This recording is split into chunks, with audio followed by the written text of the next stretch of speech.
मेरे प्यारे देशवासियों, नमस्कार। आज आपसे मन की बात एक ऐसे समय कर रहा हूं जब कोरोना हम सभी के धैर्य, हम सभी के दुख बर्दाश्त करने की सीमा की परीक्षा ले रहा है। बहुत से अपने हमें असमय छोड़कर चले गए हैं। कोरोना की पहली वेव का सफलतापूर्वक मुकाबला करने के बाद देश हौसले से भरा हुआ था, आत्मविश्वास से भरा हुआ था। लेकिन इस तूफान ने देश को झकझोर दिया है। साथियों, बीते दिनों इस संकट से निपटने के लिए मेरी अलग-अलग सेक्टर्स के एक्सपर्ट्स के साथ, विशेषज्ञों के साथ लंबी चर्चा हुई है। हमारी फार्मा इंडस्ट्री के लोग हों, वैक्सीन मैन्युफैक्चरर्स हों, ऑक्सीजन के प्रोडक्शन से जुड़े लोग हों या फिर मेडिकल फील्ड के जानकार, उन्होंने अपने महत्वपूर्ण सुझाव सरकार को दिए हैं। इस समय हमें इस लड़ाई को जीतने के लिए एक्सपर्ट्स और वैज्ञानिक सलाह को प्राथमिकता देनी है। राज्य सरकार के प्रयत्नों को आगे बढ़ाने में भारत सरकार पूरी शक्ति से जुटी हुई है। राज्य सरकारें भी अपना दायित्व निभाने की पूरी कोशिश कर रही हैं। साथियों, कोरोना के खिलाफ इस समय बहुत बड़ी लड़ाई देश के डॉक्टर और हेल्थ वर्कर्स लड़ रहे हैं। पिछले एक साल में उन्हें इस बीमारी को लेकर हर तरह के अनुभव भी हुए हैं। हमारे साथ इस समय मुंबई से प्रसिद्ध डॉक्टर शशांक जोशी जी जुड़ रहे हैं।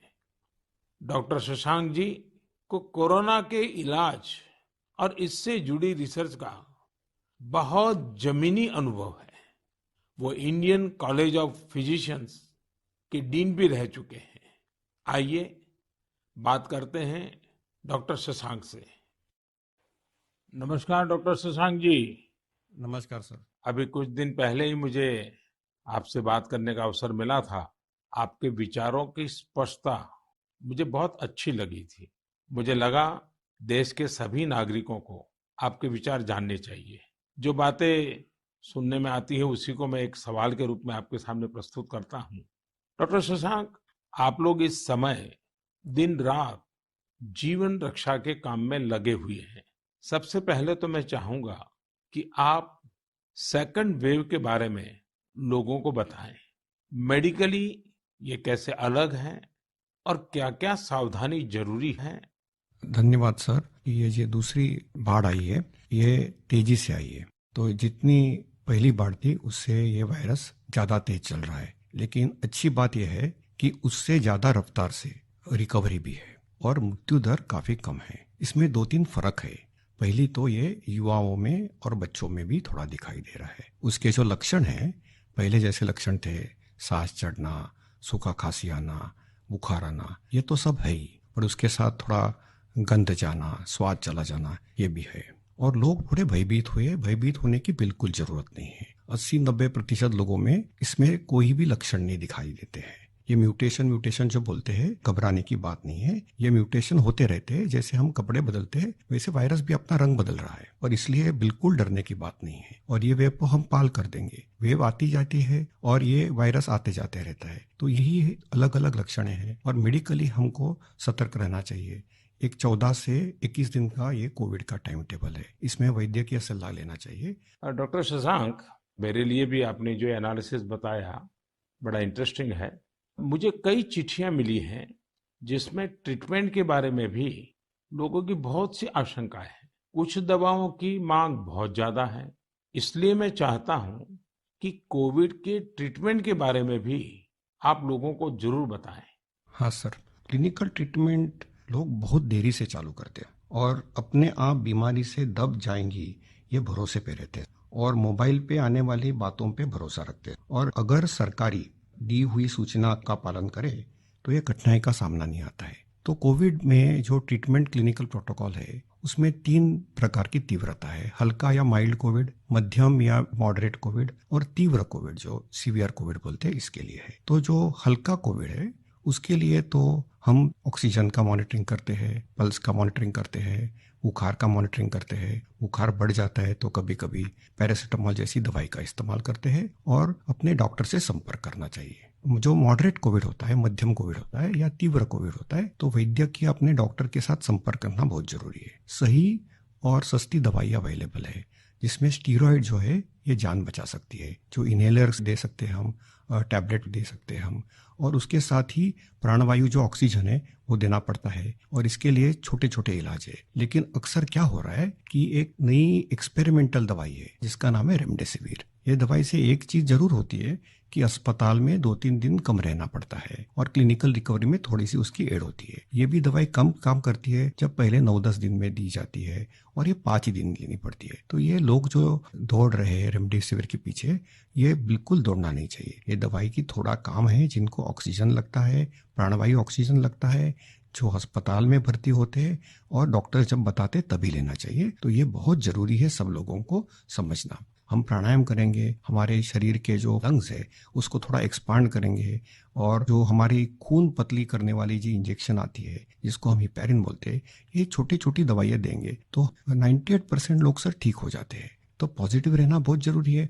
ट्रीटमेंट प्रोटोकॉल वैद्य के सलाह से लेना बहुत जरूरी है, और ये जो महंगी महंगी दवाई है उसके पीछे दौड़ने की कोई जरूरत नहीं है सर। अपने पास अच्छे इलाज चालू है, प्राणवायु ऑक्सीजन है, वेंटिलेटर की भी सुविधा है, सब कुछ है सर।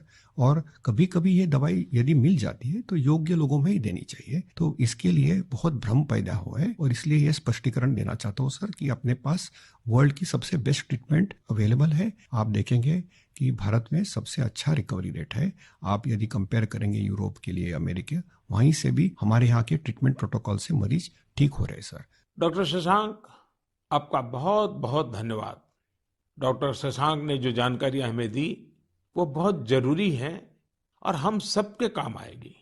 साथियों, मैं आप सबसे आग्रह करता हूं, आपको अगर कोई भी जानकारी चाहिए हो, कोई और आशंका हो, तो सही सोर्स से ही जानकारी लें।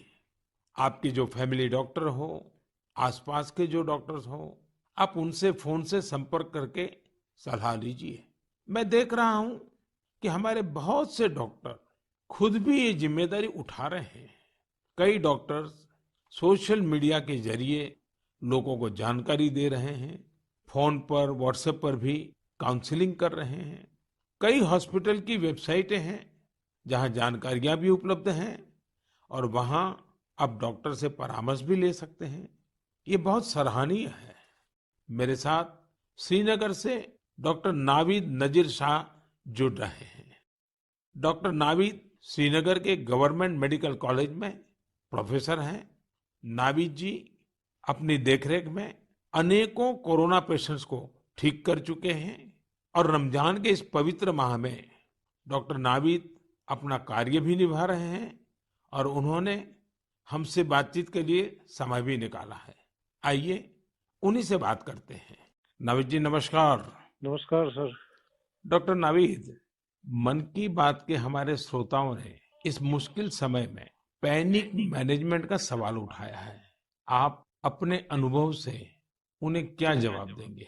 देखिए, जब कोरोना शुरू हुआ तो कश्मीर में जो सबसे पहला हॉस्पिटल डिजिग्नेट हुआ एज कोविड हॉस्पिटल वो हमारा सीडी हॉस्पिटल था, जो मेडिकल कॉलेज के अंडर में आता है। तो उस टाइम एक खौफ का माहौल था, लोगों में तो था ही। वो समझते थे शायद कोविड का इन्फेक्शन किसी को हो जाता है तो एक डेथ सेंटेंस माना जाएगा ये। और ऐसे ही जो हमारे अस्पतालों में डॉक्टर साहिबान या पैरामेडिकल स्टाफ काम करते थे, उनमें भी एक खौफ का माहौल था कि हम इन पेशेंट्स को कैसे फेस करेंगे, हमें इन्फेक्शन होने का खतरा तो नहीं है। लेकिन जो ही टाइम गुजरा, हमने भी देखा कि अगर पूरी तरीके से हम जो प्रोटेक्टिव गियर पहने और एहतियाती तदाबीर जो है उन पे अमल करें, तो हम भी सेफ रह सकते हैं और हमारा जो बाकी स्टाफ है वो भी सेफ रह सकता है। और आगे आगे जब भी हम देखते गए तो ये मरीज, जो कुछ लोग बीमार थे, कुछ एसिम्प्टोमेटिक थे, यानी कि उनमें कोई बीमारी के कोई लक्षण नहीं थे, हमने देखा कि करीब करीब 90-95% से ज्यादा जो मरीज हैं वो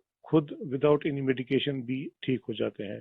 तो वक्त जैसे गुजरता गया तो लोगों में एक जो कोरोना का एक डर था वो बहुत कम हो गया। आज की बात जो हम ये सेकंड वेव जो इस टाइम हमारी आई है इस कोरोना में, इस टाइम भी हमें पैनिक होने की जरूरत नहीं है। इस मौके पे भी हम अगर जो प्रोटेक्टिव मेजर्स हैं, जो एसओपीज है, अगर उन पे हम अमल करेंगे, जैसे मास्क पहनना, हैंड सैनिटाइजर का यूज करना, इसके अलावा फिजिकल डिस्टेंस मेंटेन करना या सोशल गैदरिंग्स हम अवॉइड करें, तो हम अपना रोजमर्रा का काम भी बखूबी निभा सकते हैं और इस बीमारी से प्रोटेक्शन भी पा सकते हैं। डॉक्टर नावीद, वैक्सीन को लेकर भी लोगों के कई सारे सवाल हैं, जैसे कि वैक्सीन से कितनी सुरक्षा मिलेगी, वैक्सीन के बाद कितना आश्वस्त रह सकते हैं। आप कुछ बात इसमें बताएं तो श्रोताओं को बहुत लाभ होगा। जब कोरोना का इन्फेक्शन सामने आया, तब से आज तक हमारे पास अभी कोविड-19 के अगेंस्ट कोई इफेक्टिव ट्रीटमेंट अवेलेबल नहीं है। तो हम इस बीमारी को फाइट दो ही चीजों से कर सकते हैं। एक तो प्रोटेक्टिव मेजर, और हम पहले से ही कह रहे थे कि अगर कोई इफेक्टिव वैक्सीन हमारे पास आए तो वो हमें इस बीमारी से निजात दिला सकता है। और हमारे मुल्क में दो वैक्सीन इस टाइम अवेलेबल है, कोवैक्सीन है, कोविशील्ड है, जो यहीं पे बना हुआ वैक्सीन है। और कंपनीज भी अपनी जो उन्होंने ट्रायल्स की हैं, तो उसमें भी देखा गया है कि इसकी एफिकेसी जो है वो 60% से ज्यादा है। अगर हम जम्मू कश्मीर की बात करें, हमारी यूटी में अभी तक 15 से 16 लाख तक लोगों ने अभी ये वैक्सीन लगाया है। हाँ, सोशल मीडिया में काफी इसके जो मिसकंसेप्शन या मिथ्स इसमें आए थे कि ये साइड इफेक्ट्स हैं। अभी तक हमारे जो भी यहाँ पे वैक्सीन लगे हैं, कोई साइड इफेक्ट उनमें नहीं पाया गया है। सिर्फ जो आम हर किसी वैक्सीन के साथ एसोसिएटेड होता है, किसी को बुखार आना, पूरे बदन में दर्द, या लोकल साइट जहाँ पे इंजेक्शन लगता है वहाँ पे पेन होना, ऐसे ही साइड इफेक्ट्स हमने हर मरीज में देखे हैं। तो कोई ग्रॉस हमने कोई एडवर्स इफेक्ट नहीं देखा है। हाँ, और दूसरी बात, लोगों में ये भी आशंका थी कि कुछ लोग आफ्टर वैक्सीनेशन यानी वैक्सीन टीकाकरण के बाद पॉजिटिव हो गए। इसमें कंपनी से ही गाइडलाइंस है कि उसमें अगर किसी को टीका लगा है उसके बाद उसको इन्फेक्शन हो सकता है, वो पॉजिटिव हो सकता है, लेकिन जो बीमारी की सीवियरिटी है यानी बीमारी की शिद्दत जो है उन मरीजों में उतनी नहीं होगी। यानी कि वो पॉजिटिव हो सकते हैं, लेकिन जो बीमारी है वो एक जानलेवा बीमारी उनमें साबित नहीं हो सकती है। इसलिए जो भी ये मिसकंसेप्शंस हैं वैक्सीन के बारे में, वो हमें दिमाग से निकालने चाहिए। और जिसकी बारी आई, क्योंकि 1 मई से हमारा पूरे मुल्क में जो भी 18 साल से ज्यादा की उम्र के हैं उनको वैक्सीन लगाने का कार्यक्रम शुरू होगा, तो लोगों से अपील यही करेंगे कि आप आए, वैक्सीन लगवाएं और अपने आप को भी प्रोटेक्ट करें, और ओवरऑल हमारी सोसाइटी और हमारी कम्युनिटी इससे प्रोटेक्ट हो जाएगी कोविड-19 के इन्फेक्शन से। डॉक्टर नावीद, आपका बहुत बहुत धन्यवाद और आपको रमजान के पवित्र महीने की बहुत बहुत शुभकामनाएं। बहुत बहुत शुक्रिया। साथियों, कोरोना की इस संकट काल में वैक्सीन की अहमियत सभी को पता चल रही है। इसलिए मेरा आग्रह है कि वैक्सीन को लेकर किसी भी अफवाह में न आए। आप सभी को मालूम भी होगा कि भारत सरकार की तरफ से सभी राज्य सरकारों को फ्री वैक्सीन भेजी गई है, जिसका लाभ 45 साल की उम्र के ऊपर के लोग ले सकते हैं। अब तो 1 मई से देश में 18 साल के ऊपर के हर व्यक्ति के लिए वैक्सीन उपलब्ध होने वाली है। अब देश का कॉरपोरेट सेक्टर, कंपनियां भी अपने कर्मचारियों को वैक्सीन लगाने के अभियान में भागीदारी निभा पाएगी। मुझे ये भी कहना है कि भारत सरकार की तरफ से मुफ्त वैक्सीन का जो कार्यक्रम अभी चल रहा है, वो आगे भी चलता रहेगा। मेरा राज्यों से भी आग्रह है कि वो भारत सरकार के इस मुफ्त वैक्सीन अभियान का लाभ अपने राज्य के ज्यादा से ज्यादा लोगों तक पहुंचाएं। साथियों, हम सब जानते हैं कि बीमारी में हमारे लिए अपनी, अपने परिवार की देखभाल करना मानसिक तौर पर कितना मुश्किल होता है। लेकिन हमारे अस्पतालों के नर्सिंग स्टाफ को तो यही काम लगातार कितने ही मरीजों के लिए एक साथ करना होता है। ये सेवा भाव हमारे समाज की बहुत बड़ी ताकत है। नर्सिंग स्टाफ द्वारा की जा रही सेवा और परिश्रम के बारे में सबसे अच्छे से तो कोई नर्स ही बता सकती है। इसलिए मैंने रायपुर के doctor B.R. Ambedkar medical college hospital में अपनी सेवाएं दे रही सिस्टर भावना ध्रुव जी को मन की बात में आमंत्रित किया है। वो अनेकों कोरोना मरीजों की देखभाल कर रही हैं। आइए उन्हीं से बात करते हैं। नमस्कार भावना जी। आदरणीय प्रधानमंत्री जी, नमस्कार। भावना जी, यस सर। मन की बात सुनने वालों को आप जरूर ये बताइए कि आपके परिवार में इतनी सारी जिम्मेवारियां, इतने सारे मैंने मल्टीटास्क, और सर। उसके बाद भी आप कोरोना के मरीजों के साथ काम कर यस रही सर। हैं। कोरोना के मरीजों के साथ आपका जो अनुभव रहा वो जरूर देशवासी सुनना चाहेंगे, क्योंकि सिस्टर जो होती हैं, नर्सेज जो होते हैं, वो यस सर। पेशेंट के सबसे निकट होती हैं और सबसे लंबे समय तक होती हैं। Yes sir. तो वो हर चीज को बड़ी बारीकी से समझ सकती हैं। जी बताइए। जी सर, मेरा टोटल एक्सपीरियंस कोविड में सर 2 मंथ का है सर। हम 14 डेज ड्यूटी करते हैं और 14 डेज के बाद हमें रेस्ट दिया जाता है। फिर 2 महीने बाद हमारा ये कोविड ड्यूटी रिपीट होता है सर। जब सबसे पहले मेरी कोविड ड्यूटी लगी तो सबसे पहले मैं अपने फैमिली मेंबर्स को ये कोविड ड्यूटी की बात शेयर करी। ये मई की बात है और मैं ये जैसे ही मैंने शेयर किया, सबके सब डर गए, घबरा गए मुझसे। कहने लगे कि बेटा ठीक से काम करना। एक इमोशनल सिचुएशन था सर बीच में, जब मेरी बेटी मुझसे पूछी, मम्मा आप कोविड ड्यूटी जा रहे हो, तो उस समय बहुत ही ज्यादा मेरे लिए इमोशनल मोमेंट था। लेकिन जब मैं कोविड पेशेंट के पास गई तो मैं एक जिम्मेदारी घर में छोड़ के गई, और जब मैं कोविड पेशेंट से मिली सर तो वो उनसे और ज्यादा घबराए हुए थे। कोविड के नाम से सारे पेशेंट इतना डरे हुए थे सर कि उनको समझ में ही नहीं आ रहा था कि उनके साथ क्या हो रहा है, हम आगे क्या करेंगे। हम उनके डर को दूर करने के लिए उनसे बहुत अच्छे से हेल्दी एनवायरनमेंट दिए सर उन्हें। हमें जब ये कोविड ड्यूटी करने को कहा गया तो सर सबसे पहले हमको पीपी किट पहनने के लिए कहा गया सर, जो कि बहुत ही कठिन है। पीपी किट को पहन करके ड्यूटी करना सर, ये बहुत टफ था हमारे लिए। मैंने 2 मंथ की ड्यूटी में हर जगह 14-14 दिन ड्यूटी किए, वार्ड में, आईसीयू में, आइसोलेशन में सर। यानी कुल अलग। मिलाकर तो आप 1 साल से इसी काम को कर रही है। Yes sir. वहां जाने से पहले मुझे नहीं पता था कि मेरे कलीग्स कौन है। हम एक टीम मेंबर की तरह काम किए सर, उनका जो भी प्रॉब्लम थे उनको शेयर किए। हम जाने पेशेंट के बारे में और उनका स्टिग्मा दूर किया सर। कई लोग ऐसे थे सर कि जो कोविड के नाम से ही डरते थे। वो सारे सिम्टम्स उनमें आते थे जब हम हिस्ट्री लेते थे उनसे, लेकिन वो डर के कारण वो अपना टेस्ट नहीं करवा पाते थे। तो हम उनको समझाते थे, और सर जब सिवियरिटी बढ़ जाती थी तब उनका लंग्स ऑलरेडी इन्फेक्टेड हो चुका रहता था, तब उनको आईसीयू की जरूरत रहती थी, तब वो आते थे और साथ में उनकी पूरी फैमिली आती थी। तो ऐसा 1-2 केस हमने देखा सर। और ऐसा भी नहीं कि हर एक एज ग्रुप के साथ काम किया सर हमने, जिसमें छोटे बच्चे थे, महिला, पुरुष, बुजुर्ग, सारे तरह के पेशेंट थे सर। उन सबसे हमने बात करी तो सबने कहा कि हम डर की वजह से नहीं आ पाए। सबका यही हमें आंसर मिला सर। तो हम उनको समझाएं सर कि डर कुछ नहीं होता है, आप हमारा साथ दीजिए, हम आपका साथ देंगे। बस आप जो भी प्रोटोकॉल्स है उसे फॉलो कीजिए। बस हम इतना उनसे कर पाए सर। भावना जी, मुझे बहुत अच्छा लगा आपसे बात कर करके। आपने काफी अच्छी जानकारियां दी हैं, अपने स्वयं के अनुभव से दी हैं। जी तो सर। जरूर देशवासियों को इससे एक पॉजिटिविटी का मैसेज जाएगा। आपका बहुत बहुत धन्यवाद Bhavna ji. Thank you so much sir, thank you so much. जय हिंद सर। जय हिंद। भावना जी और नर्सिंग स्टाफ के आप जैसे हजारों लाखों भाई बहन बखूबी अपना कर्तव्य निभा रहे हैं। ये हम सभी के लिए बहुत बड़ी प्रेरणा है। आप अपने स्वास्थ्य पर भी खूब ध्यान दीजिए, अपने परिवार का भी ध्यान रखिए। साथियों, हमारे साथ इस समय बेंगलुरु से सिस्टर सुरेखा जी भी जुड़ी हुई है। सुरेखा जी केसी जनरल हॉस्पिटल में सीनियर नर्सिंग ऑफिसर है। आइए उनके अनुभव भी जानते हैं। नमस्ते Surekha ji. I'm really proud and honored, sir, to speak to Prime Minister of our country. Surekha ji, you along with all fellow nurses and hospital staff are doing excellent work. India is thankful to you all.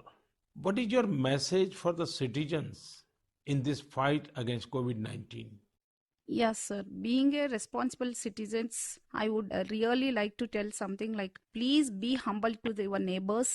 And early testing and proper tracking help us to reduce the mortality rate. And moreover, please, if you find any symptoms, isolate yourself and consult nearby doctors and get treated as early as possible. So community need to know awareness about this disease and be positive. Don't be panic and don't be stressed out. It worsen the condition of the patient. We are thankful to our government, proud to have a vaccine also. I'm already vaccinated. With my own experience, I wanted to tell the citizens of India, no vaccines provides 100% protections immediately. It takes time to build a immunity. Please don't be scared to get vaccinated. Please vaccinate yourself. There is a minimal side effects. And I want to deliver the message like stay at home, stay healthy, avoid contact with the people who are sick, and avoid touching the nose, eyes, and mouth unnecessarily. Please practice physical distancing, wear mask properly, wash your hands regularly, and home remedies you can practice in the house. Please drink Ayurvedic Kada, take steam inhalation and mouth gargling every day, and breathing exercise so you can do it. And one more thing, last and not least, please have a sympathy towards frontline workers and professionals. We need your support and cooperation. We will fight together. We will get through with the pandemic. This is what my message to the people, sir. Thank you Surekha ji. Thank you, sir. Surekha ji, वाकई आप बहुत कठिन समय में मोर्चा संभाले हुए हैं। आप अपना ध्यान रखिए। आपके परिवार को भी मेरी बहुत बहुत शुभकामनाएं हैं।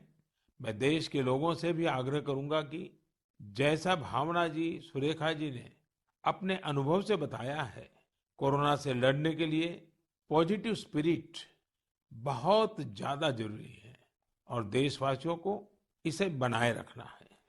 साथियों, डॉक्टर्स और नर्सिंग स्टाफ के साथ साथ इस समय लैब टेक्नीशियंस और एम्बुलेंस ड्राइवर्स जैसे फ्रंटलाइन वर्कर्स भी भगवान की तरह ही काम कर रहे हैं।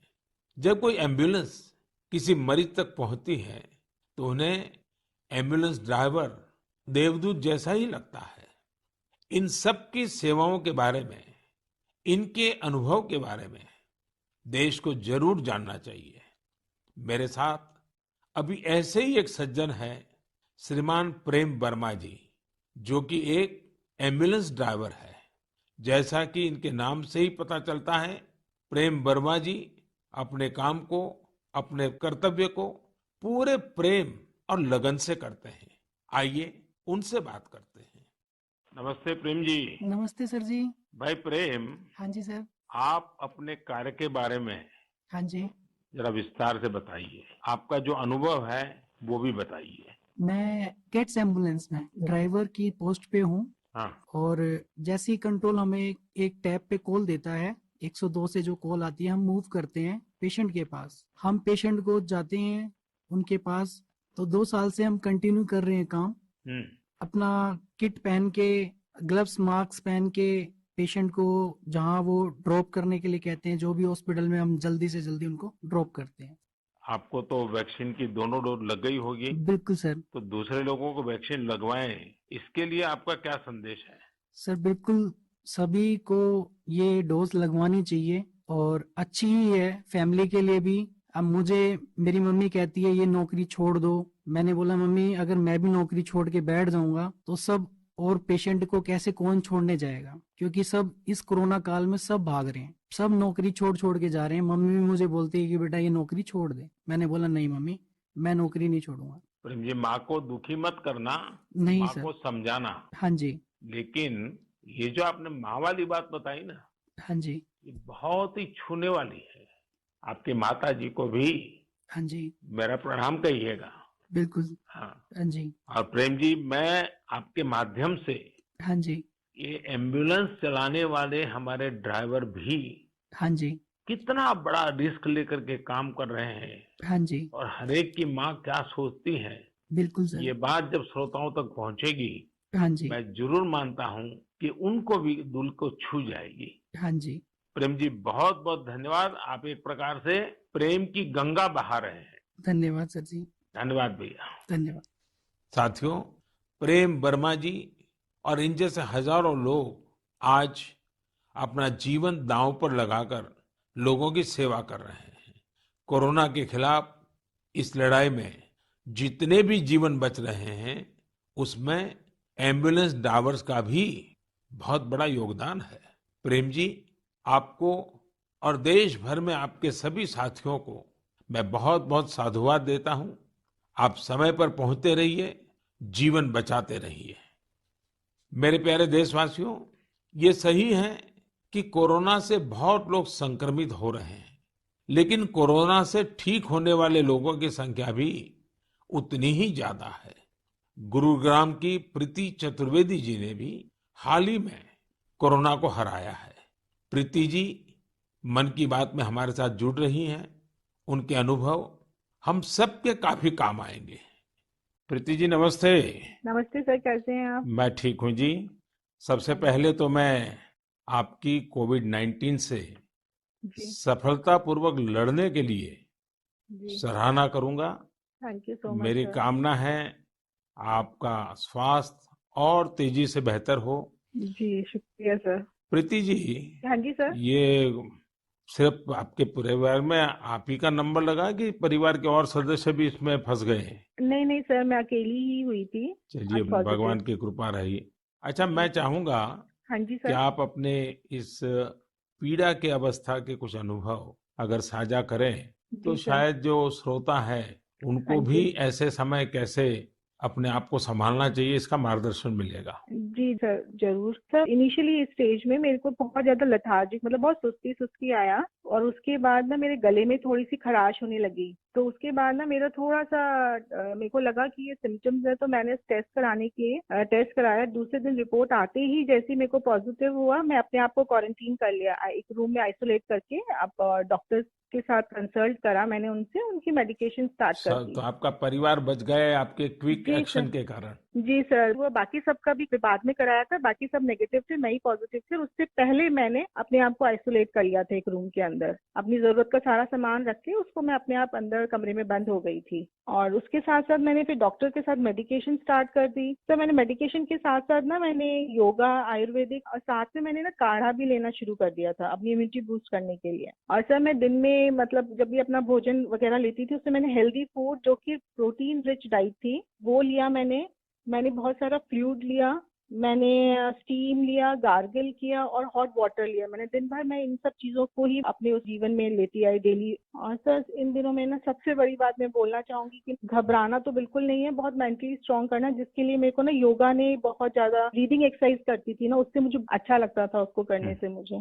अच्छा प्रीति जी, जब अब आपका प्रोसेस पूरा हो गया, आप संकट से बाहर निकल आई, हाँ अब आपका जी। टेस्ट भी नेगेटिव आ गया है, हाँ जी तो सर। फिर आप अपने स्वास्थ्य के लिए, जी इसके सर। देखभाल के लिए अभी क्या कर रही है? सर मैंने एक तो योगा बंद नहीं किया है, ठीक है। मैंने काढ़ा अभी भी ले रही हूँ, और अपनी ना इम्यूनिटी बूस्ट रखने के लिए मैं अच्छा हेल्दी फूड खा रही हूँ अभी, जो कि मैं बहुत अपने आप को नेग्लेक्ट कर लेती थी, उस पर बहुत ध्यान दे रही हूँ मैं।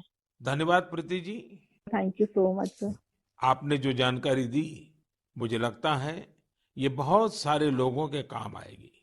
आप स्वस्थ रहें, आपके परिवार के लोग स्वस्थ रहें, मेरी आपको बहुत बहुत शुभकामनाएं। मेरे प्यारे देशवासियों, जैसे आज हमारे मेडिकल फील्ड के लोग, फ्रंटलाइन वर्कर्स, दिन रात सेवा कार्यों में लगे हैं, वैसे ही समाज के अन्य लोग भी इस समय पीछे नहीं है। देश एक बार फिर एकजुट होकर कोरोना के खिलाफ लड़ाई लड़ रहा है। इन दिनों मैं देख रहा हूं, कोई क्वारंटाइन में रह रहे परिवारों के लिए दवा पहुंचा रहा है, कोई सब्जियां, दूध, फल आदि पहुंचा रहा है, कोई एम्बुलेंस की मुफ्त सेवाएं मरीजों को दे रहा है। देश के अलग अलग कोने में इस चुनौतीपूर्ण समय में भी स्वयंसेवी संगठन आगे आकर दूसरों की मदद के लिए जो भी कर सकते हैं वो करने का प्रयास कर रहे हैं। इस बार गांवों में भी नई जागरूकता देखी जा रही है। कोविड नियमों का सख्ती से पालन करते हुए लोग अपने गांव की कोरोना से रक्षा कर रहे हैं।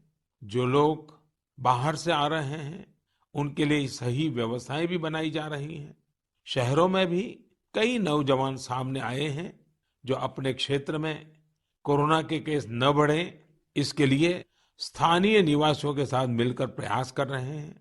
यानी एक तरफ देश दिन रात अस्पतालों, वेंटिलेटर्स और दवाइयों के लिए काम कर रहा है, तो दूसरी ओर देशवासी भी जी जान से कोरोना की चुनौती का मुकाबला कर रहे हैं। ये भावना हमें कितनी ताकत देती है, कितना विश्वास देती है। ये जो भी प्रयास हो रहे हैं, समाज की बहुत बड़ी सेवा है। ये समाज की शक्ति बढ़ाते हैं। मेरे प्यारे देशवासियों, आज मन की बात की पूरी चर्चा को हमने कोरोना महामारी पर ही रखा, क्योंकि आज हमारी सबसे बड़ी प्राथमिकता है इस बीमारी को हराना। आज भगवान महावीर जयंती भी है। इस अवसर पर मैं सभी देशवासियों को शुभकामनाएं देता हूं। भगवान महावीर के संदेश हमें तप और आत्म संयम की प्रेरणा देते हैं। अभी रमजान का पवित्र महीना भी चल रहा है, आगे बुद्ध पूर्णिमा भी है, गुरु तेग बहादुर जी का 400वां प्रकाश पर्व भी है। एक महत्वपूर्ण दिन पोचिशे बोईशाख टैगोर जयंती का है। ये सभी हमें प्रेरणा देते हैं अपने कर्तव्य को निभाने की। एक नागरिक के तौर पर हम अपने जीवन में जितनी कुशलता से अपने कर्तव्यों को निभाएंगे, संकट से मुक्त होकर भविष्य के रास्ते पर उतनी ही तेजी से आगे बढ़ेंगे। इसी कामना के साथ मैं आप सभी से एक बार फिर आग्रह करता हूं कि वैक्सीन हम सबको लगवाना है और पूरी सावधानी भी रखनी है। दवाई भी, कड़ाई भी, इस मंत्र को कभी भी नहीं भूलना है। हम जल्द ही साथ मिलकर इस आपदा से बाहर आएंगे। इसी विश्वास के साथ आप सभी का बहुत बहुत धन्यवाद। नमस्कार।